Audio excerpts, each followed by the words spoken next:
Sobat Profudi dimanapun berada saat ini, saya sudah bersama dengan Bapak Nursari, Ketua Bawaslu Kota Makassar. Ya, Bapak Nursari hadir di sini untuk menemani saya berbincang mengenai bagaimana pelaksanaan pilkada kita ini di Sulawesi Selatan dan hampir mungkin juga sama di daerah lainnya. Kita masih sama-sama dalam nuansa pandemi COVID-19. Nah, kemarin tahapan pilkada sudah berlangsung ya Pak Nursari, ya, sudah ada pendaftaran. Khusus untuk Kota Makassar sendiri, ini ada 4 calon yang akan maju untuk masuk sebagai pemimpin di Kota Makassar nantinya. Nah, saya langsung saja ke Pak Ketua. Nah, Pak Ketua ini apa sih sebenarnya menurut pantauan Bapak bagaimana pilwalkot kita, pilkada kita di masa pandemi ini? Baik, sebelumnya saya ucapkan bahwa ini pelaksanaan pilkada pertama yang di masa pandemi. Artinya apa? Itu harus menjadi tantangan. Benar. Nah, tentunya karena ini adalah tantangan kita bersama, apalagi kalau kita bicara bencana dan alam, COVID ini menjadi salah satu prinsip pelaksanaan. Ya. Sehingga semua stakeholder itu atau semua komponen masyarakat itu punya kewajiban yang sama untuk mengutamakan kesehatan dan keselamatan. Nah, sehingga tidak ada alasan nantinya pada saat pelaksanaan pemilihan yang sudah dimulai tahapan pelaksanaan lanjutan ini, tidak ada alasan bagi kita semua untuk mengabaikan protokol kesehatan maupun protokol. Jadi menurut Pak Nursari sendiri bahwa pilkada di masa pandemi ini memang baru pertama kali terlaksana, tapi menjadi situasi pandemi bukan berarti bahwa ini menjadi kendala, karena memang situasi kita di seluruh dunia bahkan nyaris ya Pak ya, kita memang sedang mendapatkan musibah non bencana, dan ini mau tidak mau menjadi tantangan juga untuk pihak penyelenggara sendiri. Nah, tadi saya sudah katakan di awal bahwa ada 4 calon khusus untuk Kota Makassar yang maju. Sudah ada tahapan pendaftaran kemarin. Nah, Pak Ketua, bagaimana Bapak melihat apakah pada saat prosesi pendaftaran sudah sesuai dengan protokol kesehatan yang ada? 3 hari sebelum pendaftaran itu, kita Bawaslu sudah mengeluarkan himbauan kepada KPU untuk menggunakan atau memakai standar protokol kesehatan terkait dengan pendaftaran. Dan alhamdulillah teman-teman KPU sangat kooperatif. Mereka melakukan menerima pendaftaran itu atau bakal calon mendaftar memang sudah sesuai dengan protokol kesehatan.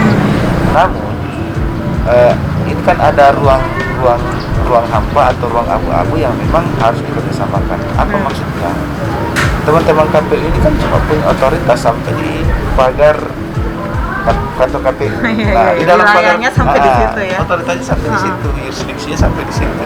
Nah, ketika misalnya dari pantauan kami, teman-teman KPU itu sudah menggunakan standar sampai dengan itu pagar itu. Tetapi di luar dari itu masih tetap ada kerumunan. Nah, inilah yang menurut kami harus ada political will dari 4 bakal pasangan calon ini untuk bagaimana kita menganggap bahwa COVID ini adalah harus kita perhatikan dan kita harus menggunakan protokol kesehatan karena rawan juga sebenarnya. Kenapa saya katakan rawan? Bisa saja karena alasan protokol ini tahapan menjadi ditunda. Nah, yang rugi siapa? Paslonnya sendiri. Benar-benar sudah mengeluarkan sejumlah anggaran, namun harus tertunda. Berarti ini harus menyiapkan lagi selanjutnya. Bagaimana pihak Bawaslu melihat itu semua? Sebelumnya kan sudah ada pemanggilan ke semua paslon bahwa protokol kesehatan menjadi salah satu sanksi administratif nantinya. Ini seperti apa, Pak? Dengan ditariknya protokol kesehatan dan COVID ini menjadi salah satu prinsip kenegaraan, indikasinya adalah ketika misalnya tidak dilaksanakan tentu ada sanksi. Ya, benar. Ini menurut saya memang harus selalu disosialisasikan ke semua stakeholder, terutama soal bakal pasangan calon ini. Karena masih ada tahapan-tahapan nantinya yang bisa saja akan melibatkan kontak fisik masyarakat secara umum. Sehingga dengan masuknya menjadi prinsip, hal yang harus kita diskusikan adalah bagaimana kita melaksanakan prinsip itu supaya betul-betul pilkada yang kita gelar ini memang terlaksana dengan baik. Kemudian selanjutnya 4 pasangan calon ini marilah kita sama-sama duduk bersama, dan mudah-mudahan sebelum penetapan calon itu kita akan duduk bersama untuk membuat satu komitmen, bahwa kita punya tanggung jawab sama-sama untuk misi kemanusiaan. ya kira-kira gitu. Iya. Ya, karena Jadi tidak ada alasan lagi bagi benar-benar. paslon nantinya, kecuali kalau memang misalnya paslonnya ini mau tahapan itu.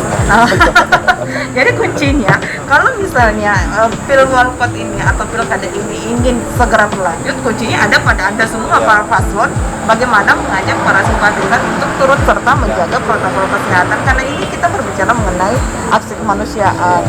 Anda menjaga yang satu dan yang satunya menjaga yang lain juga, Ya, mungkin betul. seperti itu ya Pak Nursari. Setelah pendaftaran Pak, apalagi tahapan pilkada selanjutnya? Ya, tanggal 23 itu kan penetapan pasangan calon. Nah, ini kan masih dalam proses verifikasi faktual terhadap dokumen syarat calon. 23 September ya? 23 September itu sudah masuk penetapan calon. 3 hari setelah itu masuk tahapan kampanye. Nah, disinilah sebenarnya rentannya kita kalau kita tidak memiliki kesadaran bahwa pandemi adalah musuh bersama, kan?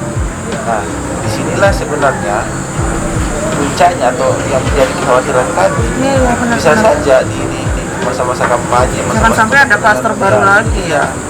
Harapan kita kan sama lah mungkin dengan masyarakat bahwa kita tidak menginginkan ada klaster.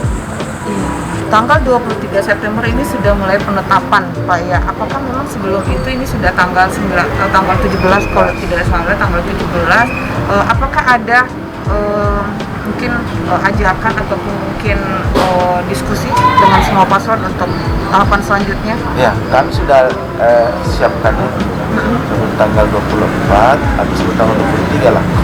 Atau ya kurang lebih yang jelas sebelum tanggal 23 kita harus duduk bersama. Kita duduk bersama membuat kesepakatan, membangun komitmen terkait dengan bagaimana kita memperlakukan COVID ini. Ya. Nah, kalau misalnya nih Pak Ketua, kalau misalnya dalam pelaksanaannya ini sudah diajakkan untuk bersama dengan semua paslon, kemudian sudah sepakat juga untuk tetap menjalankan beberapa aturan kesehatan, tapi pada kenyataannya nantinya ada yang melanggar, bagaimana tindakan Bawaslu sendiri? Nah, artinya kan begitu.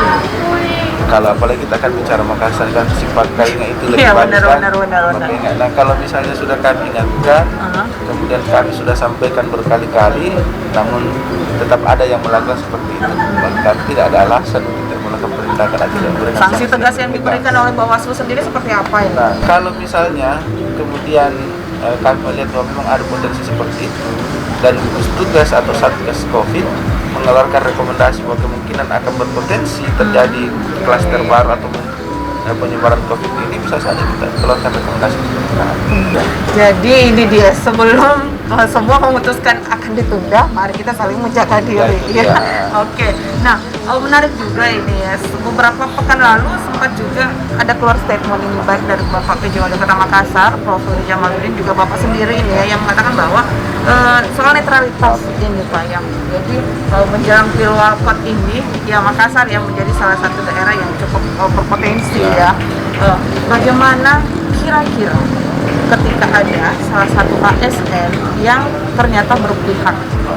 ASN itu dalam setiap kontestasi politik tidak ada alasan tidak netral. Kecuali kalau misalnya dia cuti di luar tanggungan negara, itu tidak ada, kita tidak bisa apa-apa ya. Karena beberapa regulasi, mulai misalnya kita melihat PP 42, PP 53 atau undang-undang ASN pun sekalian, itu memang sangat tegas soal netralitas dalam setiap kontestasi. Nah, makanya salah satu indikator kenapa Makassar menjadi masuk zona merah terkait dengan pelaksanaan pemilihan ini karena diwarnai oleh adanya oknum-oknum birokrasi yang tidak netral. Nah, saya mau katakan seperti ini. Kontestasi 2018 masuk ke pemilu 2019 selalu diwarnai oleh adanya netralitas, adanya ketidaknetralan. Nah, harapan kita sebenarnya di 2020 kita membuktikan kepada publik bahwa Makassar itu netral, tidak ada birokrasi yang mau bermain. Karena kenapa? Kita punya pengalaman jauh 15 camat itu kan sekarang yang didukung yang kampanyekan dari presiden Pilpres kemarin Pak ya. yang dikampanyekan jadi presiden, kemudian yang ngajak jadi itu sudah dapat apa? Benar-benar. Kan rugi. Sudah ada contoh Sudah ya. jadi makanya. Nggak usah Jangan lah. coba-coba. Tapi ini Pak, kita kan sudah berlangsung nih tahapannya. Apakah sampai sejak ini ada temuan yang didapatkan oleh Bawaslu sendiri khusus untuk ASN? ASN itu sejak tahapannya, baik sebelum penundaan tahapan, ASN yang kita proses ini dan sudah mendapatkan rekomendasi dari Komisi ASN itu kurang lebih 10. Kurang lebih 10. Berarti sudah ada 10 nama yang tercatat ini. Iya, yang kita proses 7 diantaranya itu sudah ada rekomendasi dari Komisi ASN. Yang 3 ini yang pasca pendaftaran. Nah, tapi di sisi lain masih ada juga yang kita sebentar lakukan dan 3 yang diproses setelah pendaftaran bakal pasangan calon kemarin itu sudah kita rekomendasi ke Komisi ASN. Kita sudah teruskan, kita menunggu saja apa hasil rekomendasi dari Komisi bagi Bawaslu. Nanti selanjutnya akan dilaporkan kembali ke pimpinan daerah masing-masing seperti Ya, itu ya. biasanya ketika misalnya kan Bawaslu itu posisinya adalah menjadi pintu masuk terhadap pengawasan terhadap organisasi. Kemudian hasilnya itu kami akan melakukan proses pengkajian, kemudian kami akan mengeluarkan penerusan rekomendasi Komisi ASN. Komisi ASN lah nanti yang akan menimbang sesuai kadar sanksi apa yang akan diberikan. Oke, ya baik ya. Dan ternyata sudah ada nama yang dikantongi khusus untuk ASN yang diindikasi ini berpihak dan tidak netral. Tapi meskipun demikian Bawaslu tidak memiliki hak untuk memberikan teguran lebih, hanya sebatas memberikan hanya sebatas apa ya, boleh dikatakan cuma melihat saja Pak ya, kemudian memberikan laporan kepada KSN dan nanti selanjutnya akan dilimpahkan kembali ke pejabat daerah masing-masing. Nah terakhir ini Pak Ketua, apa yang mungkin bisa disampaikan kepada sahabat Profudi yang ada di rumah khusus untuk kita pilwali ke depan, apa yang harus dilakukan agar pilkada bisa berjalan tapi COVID ini juga bisa melandai? Jadi saya mau katakan bahwa keselamatan itu yang utama, kesehatan itu yang utama. Nah soal marilah kita mendorong pemilihan ini, silakan memilih calon yang dianggap sesuai dengan dirinya, tetapi tetap mengutamakan kesehatan, karena percuma juga kita memilih pemimpin kalau akhirnya kita jadi sakit-sakitan. benar. Jadi syaratnya adalah karena itu sudah menjadi prinsip penyelenggaraan, tidak ada alasan bagi kita untuk tidak patuh terhadap protokol kesehatan. Oke baik, dan terima kasih Pak Ketua sudah meluangkan waktunya berbincang bersama kami dan mudah-mudahan saja tahapan ini bisa berjalan sesuai dengan ritmenya masing-masing dan kita juga bisa melandaikan COVID di Kota Makassar, di Sulawesi Selatan pada umumnya. Dan sahabat Profudi, itu tadi perbincangan saya bersama dengan Ketua Bawaslu Kota Makassar. Kita masih akan tetap menjalankan tahapan pilkada. 23 September adalah penetapan para calon dan momen inilah yang nantinya akan menentukan apakah pilkada ini akan tetap dilanjutkan atau tidak. Kembali lagi kepada para paslon, bagaimana Anda memberikan kepada para simpatisan Anda untuk tetap menjaga kesehatan. Terima kasih, sampai jumpa lagi di lain kesempatan.